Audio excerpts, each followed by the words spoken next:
Argentine মার্টিনেজের বিরুদ্ধে সেমিফাইনালে উঠল অ্যাস্টন ভিলা। আর্জেন্টাইন বাজপাখি মার্টিনেজের টাইব্রেকারের বীরত্ব দেখে লাইভে এসে একই বললেন মেসি। বিস্তারিত জানুন ভিডিও জুড়ে। বৃহস্পতিবার 18 এপ্রিল ইউরোপা কনফারেন্স লিগের দ্বিতীয় লেগে নির্ধারিত সময়ের খেলায় 2-1 গোলে পিছিয়ে থাকে অ্যাস্টন ভিলা।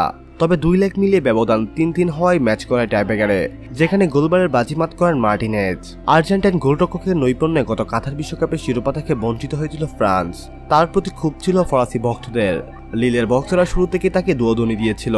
সেটার জবাব তিনি দিয়েছেন লিলের হয়ে প্রথম পেনাল্টি নিতে আসা নাবিল বেনতাবের শট টেকিয়ে। এ সময় লিল ভক্তদের উদ্দেশ্য করে তিনি চুপ থাকার ইশারা করেন।